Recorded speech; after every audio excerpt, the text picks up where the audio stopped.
Good morning. Good morning. Welcome. Welcome to Wisdom Wednesday podcast with your host, Dr. Mary Segars. Happy New Year, everyone. I trust and pray that you had a wonderful, wonderful new year. And I pray that you want to expect more in 2024, right? So I'm just excited that we're able to come together and talk about what is your word for 2024 and why? I just don't want you to come up with a word and don't activate that word. But you know the drill. Before we get started, grab your water, your coffee, your tea. I'm drinking H2O today and join in on the conversation. I am so excited about 2024. I don't know why. It's just, I guess, a new year, a new season, and a new time to grow and to stretch and to be the best version of ourselves, right? So, with that, I posed a question on social media a couple days ago. What is your word for 2024? And so I came up with some wonderful, they came up with some wonderful answers. I'll tell you my word in a moment, but I want to share with you that so many times when we do this at the first of the year, it's not like a resolution, it's not anything like that. But the word for the year will kind of resonate with who we are. It will kind of encapsulate our actions, our inspirations, our focus for the year ahead. And so the word becomes a guiding light, a mantra, and a touchstone for the decisions and the actions that will shape for the next 366 days ahead. 2024 is a leap year, so we do have 366 days because my friends whose birthday is really on February the 29th will celebrate it this year rather than on the 28th or March 1st. So let's just jump into let's explore some of the words and why people pick these words to kind of dominate and resonate in their heart, what they're going to do all year long, not just for January, February, but not just for the first quarter, but for the entire year. Okay, so let's explore. I'm going to share my screen because some of the words that the people shared with me, I wanted to share with you. And so, look at, I call them words of wisdom. And we're going to talk about a little bit of these words and what they mean to people when they said that's the word of the year for them today. Peace. And if you notice these words, most of these words are action words. They're verb. You have to activate them. You have to do something to make sure that it's manifested in your life, right? So look at the word peace. In a world where there's often feels so chaotic and confusing, peace is a sanctuary for all that we seek. We seek that peace. Peace in your mind, peace in your heart, peace in your spirit. So whether it's inner tranquility or harmony in our relationships, in our in our lives, peace is the heart of what allows us to thrive. When you have peace, you're thriving without all the confusion, without all the disturbance. You're just allowing to do what you know you're supposed to do. Okay, so peace is a great word for 2024. My word is committed. I use the scripture as a woman of faith. I love in Proverbs 3, 5, and 6. It says, where it says, commitment is the fuel for achievement. If I'm committed to my goals, I'm committed to my strategies, I'm committed to my family, I'm committed to me, I'm committed to my God, I can be able to fulfill and have that fuel for achievement, right? It said when the Lord in Proverbs, it said, when you commit our ways to the Lord, He will direct our path. That's where there's a fuel for achievement because He's going to direct my path and I know I can achieve what I know I've been assigned to do. Also, when we commit to our personal growth, our relationships, our families, we set the stage for transformation experience. Who want to be transformed this year? I don't know about you. I don't want to be the same old, same old. We got to form and grow and stretch and be transformed. That's what the word tells us. Be not conformed to this world, but be transformed by the renewing of our mind. That's where you have your peace. That's where you have your commitment. All right. So those are some words that they shared with me. Let's look at another word here. Authentic. Hmm. to be true to oneself. So many times people have put on the mask, either for the corporate world, for the church world, for their families. It's time to remove the mask. It's all about shedding the mask we wear and embracing our genuine self, the good, the bad, and sometimes ugly, with all our strengths and vulnerabilities.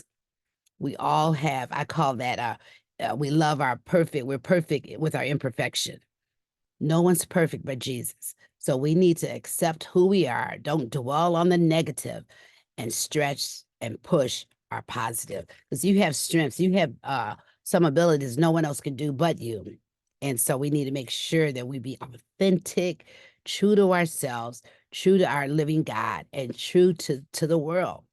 Because what they see is what they're going to get, right? So that authentic is a word that many people said they're going to have as their word for the year. Clarity. That's a good one. With clarity comes focus because you're very crystal clear. You know, without a shadow of doubt, what you're supposed to do, where you need to go, who you need to meet, and how you're going to do it. So, clarity is a great word for 2024. It's about seeing our paths with clear vision. And sometimes you may need your glasses to help you with that 2020 vision, right? And not only clear vision, but understanding the steps we need to take to achieve our destination. How many want to get to their destination this year? And that may sometimes require having an accountability person. It may help, may need to get a coach, whatever it is, but you want to make sure you get to your destination by January the 1st, all the way through December 31st, 2024. You want to have clarity in your life. And anytime it's not clear, stop, pray, meditate, seek counsel, seek wisdom, so that you can get on about being very clear what you need to do before the year end. Intentional. I love that word. I love that. I want to be very intentional and very purposeful. So living an intentional life is mean living every action, living everything that you do purposefully. It has a purpose for you to go to North Carolina if you need to go there this year. I have on my agenda to do 2 travel trips to professionally help me develop more and grow. And so I'm just deciding and praying where would those 2 destination places be. That's separate from our vacation with my husband, my family, but something that's going to help grow Mary. It's going to help grow me to be the person that I need to be. Is making choices that align with our values and our goals rather than leaving things to chance.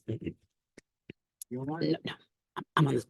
The next word I want to talk about is accelerate. Means to speed up the journey towards our dreams. It's about gaining momentum. You're on the move. Nothing can stop me now, right? And making significant progress in our endeavors. Progress is progress, even if it's a small progress. Make sure that you're able to make some type of movement going forward. You're building up the momentum. And so you want to accelerate. I think of acceleration is because a lot of times, we've been procrastinating. And that's why now we got to seem like we got to, be at it full speed. And that's okay. But make sure as you're accelerating towards your endeavors, towards your goal, that you're building the momentum, that you still have clarity, that you still have commitment, that you still be authentic, that you still be able to have faith, and that you'll be able to have peace as you're doing that accelerated course. Remember, in some universities, they would have accelerated courses. You mean you'll go right from, instead of going A, B, C, you go through A to M. Why? Because they said the experience that you've had or the knowledge that you've had, that you don't have to go through the A, B, C, D. You've already exceeded that. So you can go right from A to M and you'll be able to accelerate and move closer to your goal of obtaining that degree. So accelerate is a good word, but you make sure that when you're accelerating, that you're still on point, you're on focus, and you're doing the goals and not let someone else derail you into accelerated in their goals, right? So you got to be careful with that. The next word I want to talk about is faith. Like I said earlier, I am a woman of faith. I thank God for what He's given me to do, my purpose and my assignment. But faith is trust in the unseen. For me, faith is trust in my God. Hallelujah. It's believing in our God given abilities. We do what we do because not of our education, not because we're so smart, but God has instilled in us certain gifts that only you can fulfill, only abilities that you can do. Okay. And so our path and the belief that everything will unfold as it should. So I say exercise your faith this year. Make sure that you sometime just you don't see it all. You don't need to see it all. But if you have faith in what God has assured you and told you and confirmed in you and to you, that you need to be able to go ahead and walk that thing out. And guess what? People may not understand that. That's fine. That's not their walk. That's not their life. That's not their assignment. It's not their purpose. It's yours. And so many times we get hung up. Well, my friend doesn't understand that God didn't give it to your friend. God gave it to you. So make sure that you be careful who you share your purpose with, who your goals with, because everyone's not going to always understand. Not even sometimes your prayer partner, but God has given it to you, designated you to be the one to do that. So exercise our faith. It's just like building that muscle. I renewed my YWCA. I went up to the YWCA. I said, yeah, I'm ready to start back again. Cause I kind of, November, December, I really didn't go, right? And so I went back up there and I said, I'm ready to go full force. I'm going to exercise my muscles, strengthen my core. Why? Just like we exercise our physical body, exercise our spiritual need to have faith and to grow faith. The Bible said all we need is faith as small as a mustard seed. And that kind of faith can move a mountain. So what imagine we build our faith up this year in 2024, standing on the word of God, proclaiming and declaring, and not only speaking it, but actually doing it, stepping out on faith and exercising your faith. So faith is a great word for 2024. And I'm going to close with this word here. And the next time on the third Wednesday of this month, I believe it's the 17th of January, I'll come back with part 2 and then wrap up about it's great to have the words, but what we're going to do to make sure that word is manifested in our lives. And we got to roll up our sleeves and get the work done. And the last word I want to share with you today is abundance. If anyone knows me, I'm always talking about abundance mindset, an abundant mindset. So those know I love abundant is he said, I come that you might have life and life more abundantly. So we know that we can have the abundance and stop living in, limited. So it shift our focus. I say abundance. It shift our focus from limited mindset to abundance mindset. Be expansive. Allow your imagination to grow. If you can think it, it can almost be a reality, right? It's about recognizing the wealth of opportunities and blessings that surround us. So many times we don't want to think out the box. Well, this is how I've always done it. That doesn't mean that's the way it should always be. I'm going to stop my sharing now. But it's allow us to expand, to grow, to think beyond our limited thinking. And so when we have that abundance mindset, I tell you, you can go places that you never thought you can go to. I've had my passport for years, years, years. I never used it. And then when I graduated from my undergraduate degree at Wayne State University, I was back in 1991. And I wanted to reward myself because I was working full time. I'm a mother full time, a wife full time, and I was going to school somewhat full time, even though I was taking 2 classes. I might take 3, but it took me a while to get to my undergrad degree, right? And so I wanted to reward. I had an abundant mindset. I had met a friend, and we're still friends today. She said, Mary, why don't we do something for our graduation? I said, oh, sure. He said, "Let's go to London, England." I said, "London, England? I never been to I just been to London, Canada," you know? And so I told my husband, I said, "I got my passport." He said, "That would be a great graduation gift for you." And I tell you, we went there and I have loved traveling ever since. Kudos to my best friend and dear friend Lodi White. She opened the doors for me. I always had the abundance, but I never stepped out in the abundance. Okay.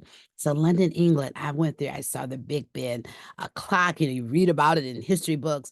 I was actually to see how they had the roundabouts in London, England. That's why we got so many roundabouts in the United States. It came from England, y'all. Telling you. I mean, and I just had a different perspective. I met the boobies, or the police, they call them the bobbies or the boobies. I mean, it was just an open, eye-opening experience, but it didn't stop there. That same year, I went ahead and went down under to Sydney, Australia. Saw Sydney Opera House. That was that abundant mindset. If I can dream it, I can believe it. I have to prepare for it. Had to make sure that I had the finances for that, the time off from work for that. And all of that came to fruition because I didn't limit my thinking. I didn't limit my capabilities. I didn't limit that I could travel. Now I've been all over the world, really, and I got more yet world to visit. Cairo, Egypt, Bangkok, Thailand, Hong Kong. I mean, that just to name a few, all the Caribbean islands, you know. So, I mean, so don't limit yourself. I know, get out of the box of thinking, well, I don't think I can do it. Think harder. You can do it. You can do all things through Christ is going to strengthen you, right? He's learned how to be a base, he learned how to be abound. So we have to not only limit ourselves, but allow ourselves to explore the abundance that life has to offer. Because I'm going to tell you this, we only have one life to live. And sometimes it's so short that we need to make sure that we take advantage of what's available to us, right? So, this past year in 2023, I went to so many homegoings, I lost count. It's gonna be at least twice a month because people are leaving, but yet we still, those that are remaining, we still have life to live. So can I just encourage you to really, if any of these words resonated with you, have a word that's gonna illuminate your life. It's gonna really resonate with you. It's gonna be your mantra, And like I said, commitment is my word because we need to be committed to something, committed to yourself for self-care, committed to your family, committed to your church, committed to God, because He's always been committed to us. He said, "I will never leave you nor forsake you." So just remember, as you reflect on these words, and when any of them just hit home with you, make the magic happen because we got to embody that word through our action. And I'll talk a little bit more next week, next time, about how important it is to not only have the word for the year, but to make sure that word is a reality to you for this year. And so, with that, let me just remind you about this. The word you choose will guide you to a year filled with growth, excitement, success, and fulfillment. Until next time, remember to live, learn, and laugh often, and you'll have a blessed year. Bye for now.